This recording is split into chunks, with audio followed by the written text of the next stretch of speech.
everyone. So today it's my great pleasure to introduce you to Dan.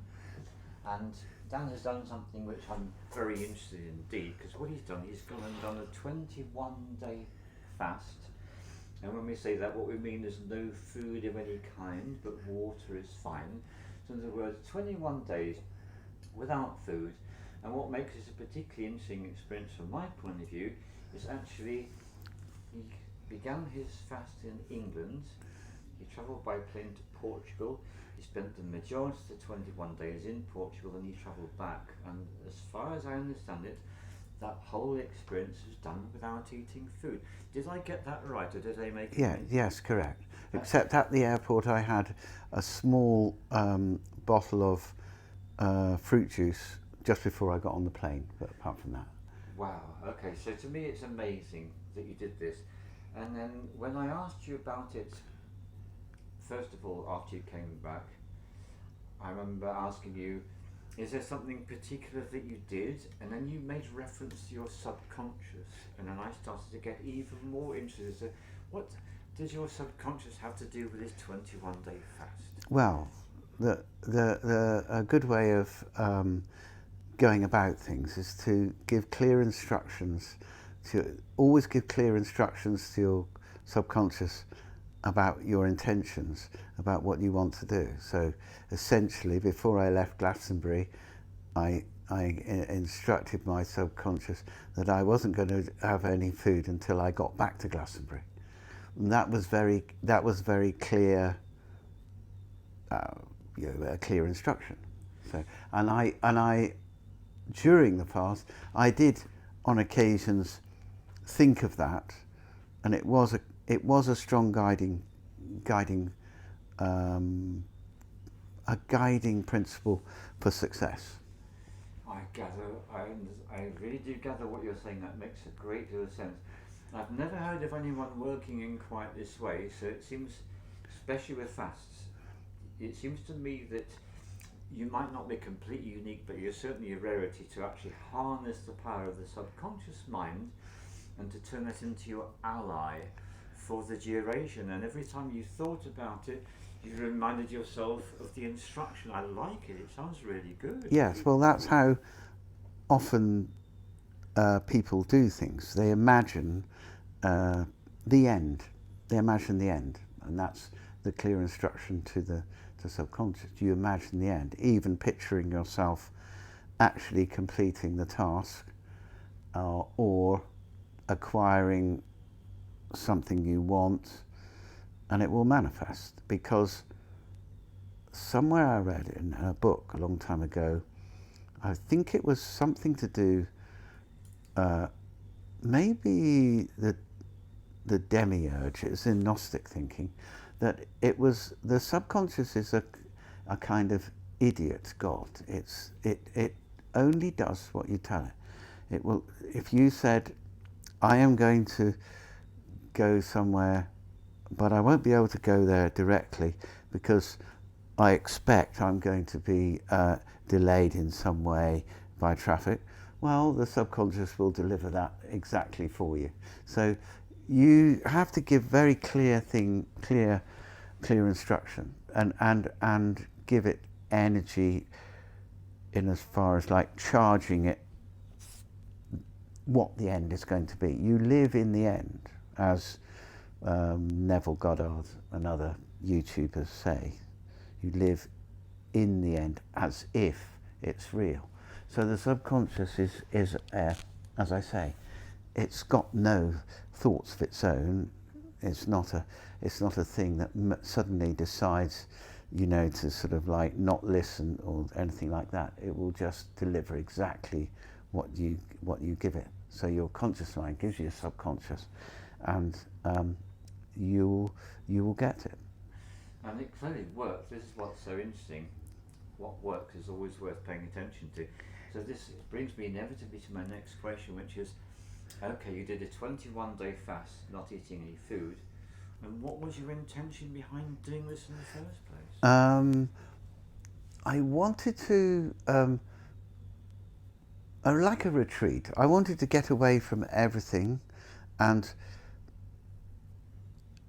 make things simple, because the place I did it was in a place that with no distractions.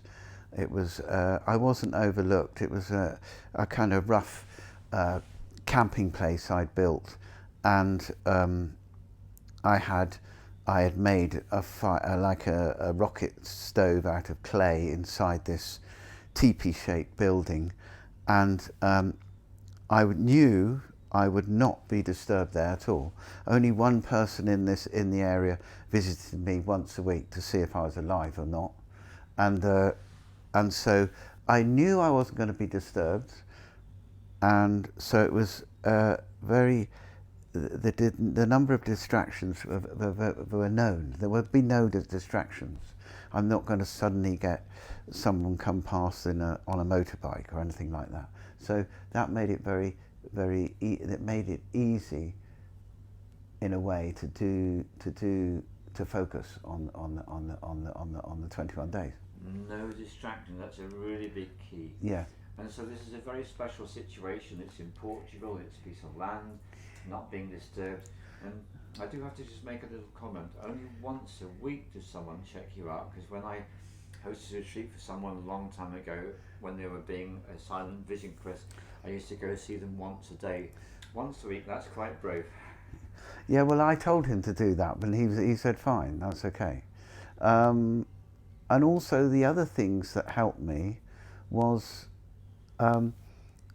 I was thinking about what I was going to do, because, you know, in those situations, if you're usually, I deliberately didn't really want to fill up my day with lots of like complicated tasks. So the things I did was collecting stones, which was very simple and straightforward, from the land, collecting stones, collecting firewood, and making sure I had enough firewood. And also, as I gradually, as the days went past, I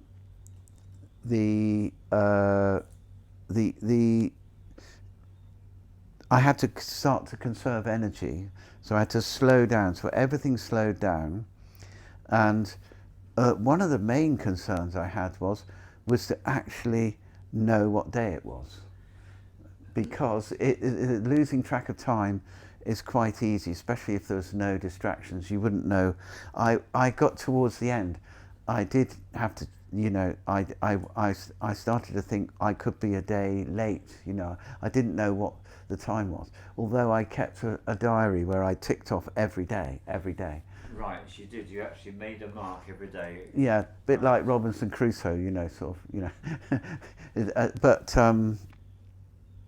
yes, that was one concern, but that was only the real, and also just conserving energy. And the first 10 days, there was sunshine, very good sunshine, and I had this idea, I don't know how true it is, that I would be able to absorb like a lot of energy from sunbathing, and in reading from ancient books about prana, that there are other energies, and there might even be even more nutrition in sunlight than just vitamin D. It's possible, but I wasn't sure. So the first 10 days was sun, and then the last 10 days were rain. So I spent quite a bit of time inside and putting the fire on, and etc. etc. Yeah. Yes, I want to ask you very specifically about reading. Did you take any things to read, or do you have a time? I did have a book, yes.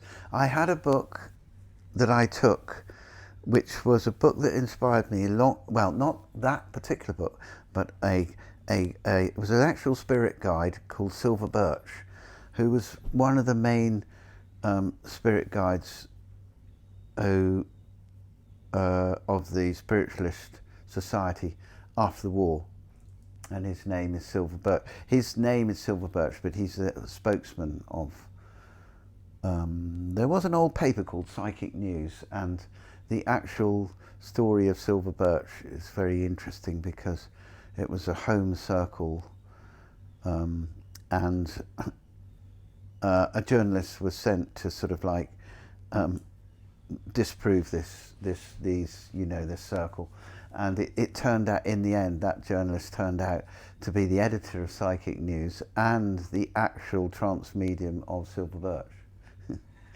Okay, super yeah. complicated, I get that. Yeah, yeah. Let's just take us back to the element of fire, because you did mention collecting stones, collecting firewood. Yeah. So what part did the element of fire play in your experience? Well, it was very good because when you fast, you don't need so much sleep. So you might wake up in the middle of the night and being very, very awake. And quite often I would get ideas and I'd jot them down. And so the order of time, like, 8 hours a day sleep, was getting spread out in as far as that you might have 3 hours sleep, then wake up. So what I did was make fire. I made fires in the middle of the night and just sat there, just looking at the fire. And it's like, there's almost, I don't know, you couldn't say there was energy, but it was certainly a morale boosting feeling to have. It was almost like a friend in fire. So yeah. A friend in the fire, so a real connection with fire. Yes. Sounds beautiful. Yes. Now, what about water? I believe you drank water, but where did the water come Well, from? the water came from Lidl's, and I bought, I forget how many bottles. I mean, 30 lots bottles. of bottles. Yeah, I think I used about 25. I can't remember actually how many I used, but maybe about 25 bottles of water, and I had plenty left over, so I didn't use as much water as I thought. And of course, that was the main way of eliminating toxins that were being expelled from my muscles, and as I was gradually losing weight, I was eliminating mainly, and that was the main way of elimination. The other way was my tongue went white, and so I had elimination coming from my tongue, and also quite a lot from my eyes, strangely enough. So let's take these one at a time. So the tongue turning white, do you have any idea what that might be? Well, I think it's just toxins coming out. Toxins coming out. I assumed that was it, but it wasn't uncomfortable, not particularly uncomfortable. Okay, so what about your eyes? What was coming out of your eyes? Well, it was like, like white stuff. Oh yes, people call it sleep, don't they? Yeah, sort of sleepy dust. So then that was like that, and then of course the only other way. But my skin was fine, and I just got thinner. But the main thing wasn't so much physical; it's more like psychological. The way that you handle yourself in your day, you use your time. You don't worry about like how long something's going to do, or you don't make a plan about what I might make a plan. Oh, I'll go and wander around and get firewood, or I think I'll spend a couple of hours collecting stones. These kind of simple tasks, open-ended, were really good. And in the end, I started had a knife there, and I started whittling wood and sort of making things with wood. So that was a good way of focusing. And I suppose you could say being present in the present moment. I like what you say about, I would call that craft work in my universe. So craft work, working with wood, whittling with wood, that sounds very helpful on so many levels. That's really great. And then immediately after that, what did you suggest? Something else you said after that? What's that? You spoke about the craft work with the wood, and then you said something after that. No, that was basically it. And then I just kept my diary. So the three main things I did were collecting wood, collecting stones, and whittling wood, and finding out the different types of wood, the pine wood, the different trees. There's a tree called madronia, which they make a pochine from, like a very strong, which is like a red fruit, madronia, and it's a very hard wood, very strong, and that was quite interesting. And then it was just looking at I spent time. Sometimes we'd go on small walks up the hill to look out over the land, and then come down again. And so, yeah, and of course there There is no light pollution, so you could see the stars very, very well. That strikes me as a huge gift to be able to see the stars like that. Must be the Yeah, it's very nice because you can actually, as you get up in the night, sometimes you get up in the night, and you get used to seeing the whole sort of, all the stars moving across the sky. You see it, you get used to it. You know, oh, it's about that time because even if there's no moon, you can work out. Yes, you recognise time by the movement of the constellations. I get that. Yeah, well, you've got this kind of like belt. You've got this, Milky Way. Yes. That moves across sort of like sideways. Which we don't get to see because we have too much light pollution here. Yes, that was very, very nice. That was very nice. And so the other thing, of course, you were doing this 21-day fast in a country which is not your own. Did that raise any issues at all? No, didn't make any difference. Didn't matter at all? Well, no, not at all, because no one knew I was there. No one, I was invisible, apart from the person that checked on me once. Apart from your helper, yes. So you did talk about writing a diary, writing a journal. What do you think about that with hindsight? Did that? Well, I was thinking I might write more about that, but a lot of the journal was just like keeping track of, keeping my bearings about what day it was, and writing a few notes. I mean, I wrote various notes down about. I did think about food. I did think about food. I thought up recipes. I did think about food, but I didn't do what one person did when they did it on a fast, and that is actually read recipe books. I didn't do that. Well, I'm absolutely flabbergasted. It never occurred to me that might actually happen. And Well, you do think about food a bit. That brings us to challenges. So, what challenges did you face doing all this? Well, the challenge is to just to stay with it. I didn't have my phone. That was another thing. That was a deliberate thing. I had no contact. I was offline, and that was good. Completely off grid, no contact with anyone except for the helper who came once a week. Yes. Okay. So here's my next question. What do you feel have been the benefits to you of doing this? It's more to do with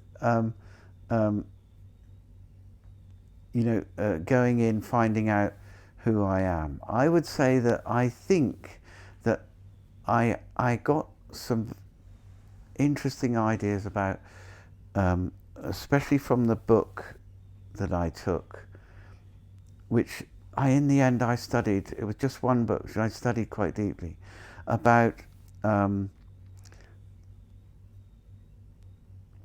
Really, there is nothing except, if for want of a better word, although it's loaded, God, universe.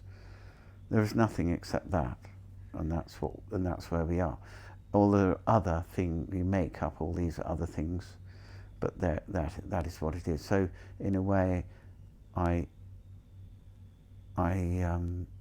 it's very difficult to say what the experience. You could say it was a spiritually uplifting to be like at one on their own in nature for a certain amount of time, not having to deal with lots of things like phones, rubbish, cooking, food, all these things like that. You pared it down to sort of like your basic existence.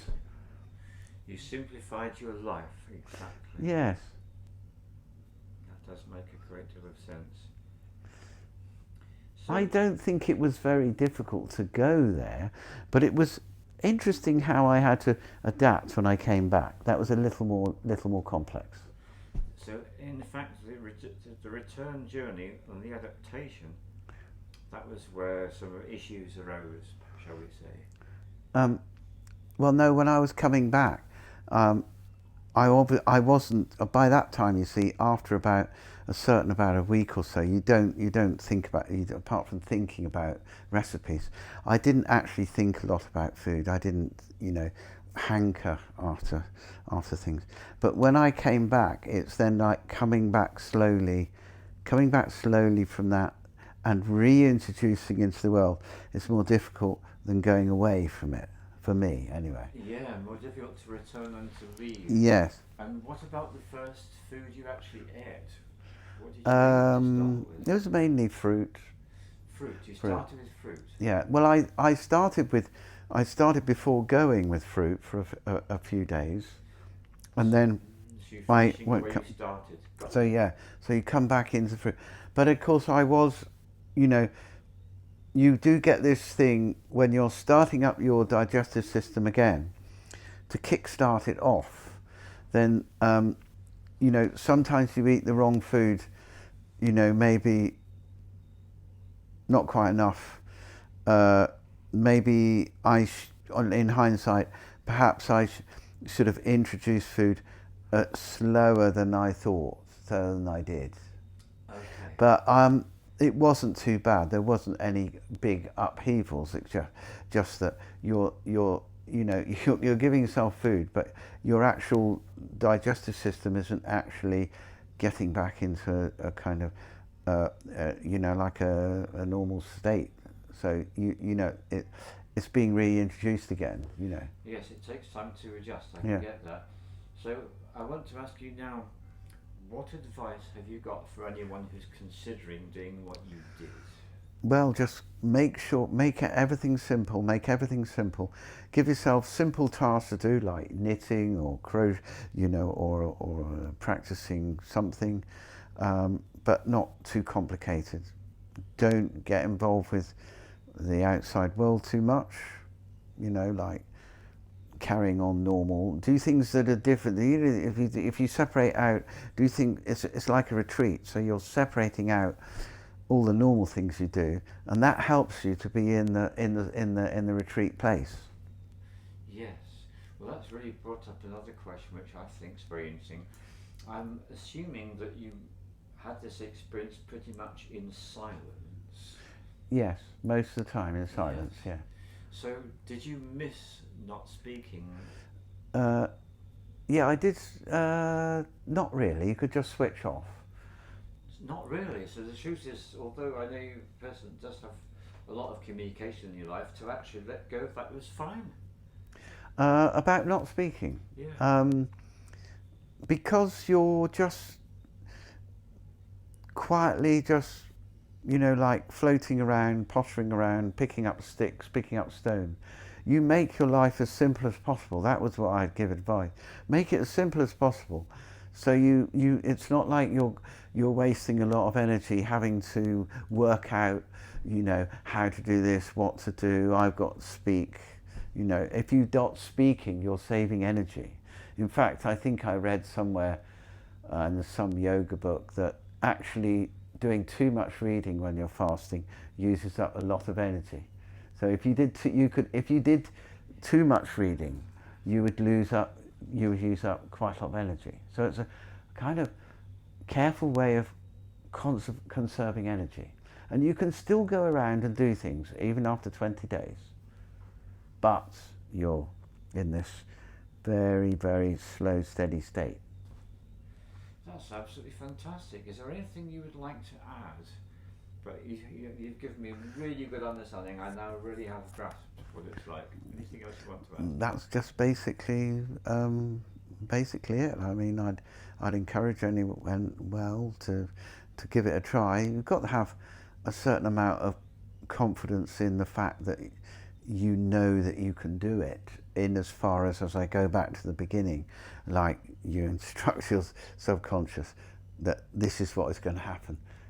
And so, in a way, if you have a certain amount of faith in that process, then you don't have any fears about it. Because you're living in trust. I do Yes. get that. Yes. Thank And you it's ever a test. so much. It's a good test. It Yeah. is a good test. Okay. Thank you ever so much. Thank you, Keith. That's been really fascinating. And I hope you all enjoyed it. Thank you, everybody.